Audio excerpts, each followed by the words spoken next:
Next जो function है primary market का वो है underwriting. For insuring the success of new issues there is a need for underwriting firms. These are the ones who guarantee minimum subscription. In case the issue remains unsolved, the underwriters have to buy. But if the issues are completely subscribed, then there will be no liability left for them. Underwriter जो हैं वो facilitate करते हैं। देखें firm की जो new issue है उनको पब्लिक तक, इन्वेस्टर्स तक या उनके जो बायर्स तक पहुंचाने के लिए जो है ना अंडरराइटर्स क्या करते हैं, हेल्प। अंडरराइटर्स इसके अगेंस्ट अपनी फी लेते हैं और वो मिनिमम चार्जेस, क्योंकि पाकिस्तान में ये अंडरराइटिंग का जो भी ये काम है, एक्टिविटीज़ हैं, ये जो कमर्शियल बैंक्स हैं ये परफॉर्म करते हैं, क्योंकि इनके हर एक सिटी में जो है ना ब्रांचेज मौजूद हैं, तो इजीली जो है ना ये क्या हो जाता है, ये सारा कुछ डिस्ट्रीब्यूट हो जाता है। फर्म के जो फार्म्स हैं वो जब भी कोई न्यू फर्म होती है तो वो उसके जो एप्लीकेशन फार्म है वो ब्रांचेस में आ जाते हैं, मौजूद होते हैं। वहाँ पे जो भी इंडिविजुअल इन्वेस्टर्स हैं वो क्या करते हैं, सेवर्स हैं, वो वहाँ से जो है ना वो परचेज करते हैं, वहाँ मीन के अपनी जो है ना वो वहाँ पे वो फॉर्म वगैरह फिल करके उसकी जो भी ओवरऑल जितनी भी स्टॉक की प्राइस है, जो है इनिशियल पब्लिक ऑफरिंग की जो शेयर की प्राइस सेट की गई है वो डिपॉजिट करते हैं। उसके बाद जो है ना वो फिर आगे जो प्रोसेस के साथ वो क्या होता है, उनके नाम पे फॉर्म क्या करती है, शेयर्स को ट्रांसफर कर देती है। उसके लिए मैंने बाकायदा जो फॉर्मेशन का प्रोसेस है वो चलता है। तो अंडर राइटर्स क्या करते हैं, ये सारे जो सिस्टम है इसको फैसिलिटेट करते हैं। तो अंडर राइटर्स की टाइप्स हैं, ठीक है, जो है ना फर्म कमिटेड अंडर राइटर्स हैं। इसके अलावा डच ऑक्शन जो है ना वो क्या है, अंडर राइटर्स हैं। मुख्तलिफ किस्म की जो है अंडर राइटर्स की टाइप्स हैं। तो अंडर राइटर्स बेसिक बाज अंडर राइटर्स क्या करते हैं, ये जो स्टॉक जो आया है जिसको उन्होंने सोल्ड आउट करना है, इनिशियल पब्लिक ऑफरिंग कर रहे हैं, वो अगर वो सारा का सारा जो है ना वो सब्सक्राइब नहीं है, ठीक है, सारा का सारा वो सोल्ड आउट नहीं होता, तो जो रिमेनिंग जो या बैलेंस शेयर्स होते हैं वो उसको खुद ही वो परचेज कर लेते हैं, ठीक है, उसको खुद ही परचेज कर लेते हैं।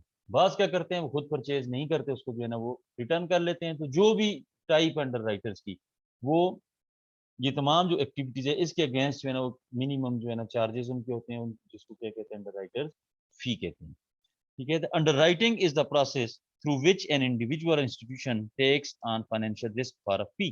फी के अगेंस्ट जो है ना ये क्या कर रहे होते हैं, रिस्क ले रहे होते हैं। Under writers assess the degree of risk of insurer's business. Underwriting helps to set fair borrowing rates for loans, establish appropriate premiums, and create a market for securities by accurately pricing investment risk. Underwriting ensures that a company filing for an IPO initial public offering, will raise the amount of capital needed and provides the underwriters with a premium or profit for their services. तो some time जो underwriters ये जो है ना जो price का spread होता है, अंडरराइटर क्या करता है, जो इनिशियल पब्लिक ऑफरिंग फर्म कर रही है उससे फॉर एग्जांपल हम एज्यूम करते हैं 9 रुपए के ऊपर एक शेयर जो है ना परचेज कर लेता है, आगे मार्केट में पब्लिक को 10 रुपए के ऊपर सोल्ड आउट करता है, तो 1 रुपया जो डिफरेंस होता है वो अंडरराइटर का क्या होता है जी, वो उसका जो है ना चार्जेस होते हैं, उसकी फी होती है। सम टाइम जो है ना क्या करता है, पर शेयर सेपरेट फी जो है ना वो चार्ज कर रहा होता है। ये जो ना मुख्तलिफ जो है ना अंडरराइटर्स की जो है ना फी चार्ज करने के लिए जो है ना मेथड जो है वो यूज करते हैं। अब ये अंडरराइटर्स काम कैसे करते हैं? Underwriting involves conducting research and assessing the degree of risk each applicant or entity brings to the table before assuming that risk.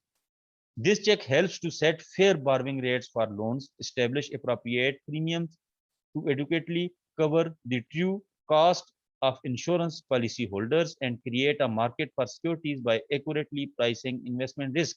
If the risk is deemed too high, an underwriter may refuse coverage. Risk is the underlying factor in all underwriting. In the case of a loan, the risk has to do with whether the borrowers will repay the loan as agreed or will default. With insurance, the risk involves the likelihood that too many policyholders will file claims at once. With securities, the risk is that the underwritten investment will not be profitable. Underwriters evaluate loans, particularly mortgages, to determine the likelihood that a borrower will pay as promised and that enough collateral is available in the event of default. In the case of insurance, underwriters seek to assess a policyholder's health and other factors and to spread the potential risk among as many people as possible. Underwriting securities, most often done via initial public offering, helps to determine the underlying value of the company compare to the risk of funding its IPO. Underwriters जो हैं वो insurance में भी काम कर रहे हैं, underwriters जो हैं वो इनिशियल पब्लिक ऑफरिंग कर रहे हैं, अंडरराइटर्स जो हैं वो बॉन्ड को जो है ना आगे क्या कर रहे हैं, ऑफर कर रहे हैं। तो जितनी भी चीजें हैं, चाहे वो सिक्योरिटीज की इनिशियल पब्लिक ऑफरिंग है, चाहे वो जो है ना बॉन्ड जो है उसकी ऑफरिंग है, या जो है इंश्योरेंस से रिलेटेड है, हर एक चीज में अंडरराइटर जो यानी कि ये तमाम इस जो प्रोसेस अंडरराइटिंग है इसमें इन्वॉल्व होने से पहले जो वो रिसर्च करते हैं, इवेल्युएशन करते हैं, ठीक है, या एग्जामिन करते हैं, वो क्या चीज है, वो रिस्क का फैक्टर है। कि रिस्क जो एसोसिएट कर रहा है इन सिक्योरिटीज के साथ, अगर वो रिस्क जो है ना उसका लेवल हाई है, तो अंडरराइटर्स जो है वो कभी भी इस एक्टिविटी में जो है ना इन्वॉल्व नहीं होते, वो अंडरराइटिंग जो है ना वो नहीं करते। अगर रिस्क वहां पे जो है ना वो हाई नहीं है, जो भी उन्होंने स्टैंडर्ड सेट किया हुआ है उससे बिलो है, तो वहां पे जो है ना अंडरराइटिंग की एक्टिविटीज में वो क्या होते हैं, इन्वॉल्व होते हैं। तो दूसरा जो फंक्शन है, पहला फंक्शन तो कौन सा था, वो ओरिजिनेशन का है।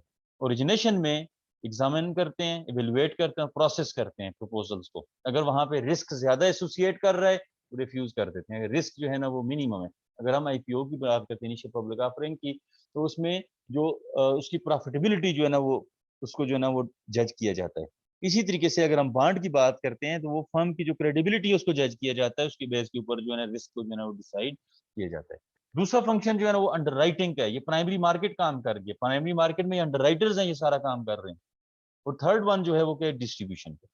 For the success of issue brokers and dealers are given job distribution who directly contact with investors.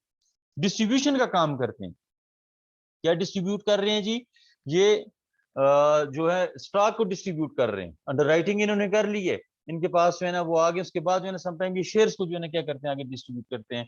फिर जो है ना ये जो after the success of issues, ठीक है, ये क्या करते हैं, जो इसको उसका जो रेंट है, जो प्रॉफिट है, जो डिविडेंड है, उसकी डिस्ट्रीब्यूशन का काम कर रहे हैं। तो अंडरराइटर्स जो हैं वो ओरिजिनेशन करते हैं, अंडरराइटिंग करते हैं प्राइमरी मार्केट में, प्राइमरी मार्केट के फंक्शन है। और थर्ड फंक्शन क्या है, वो डिस्ट्रीब्यूशन करती है, कि जो भी उसको प्रॉफिट वगैरह है, बेनिफिट्स हैं, वो जो इन्वेस्टर्स हैं वहां तक क्या करती है, वो डिस्ट्रीब्यूट करती है, उन तक जो है ना पहुंचाती है, फैसिलिटेट करती है।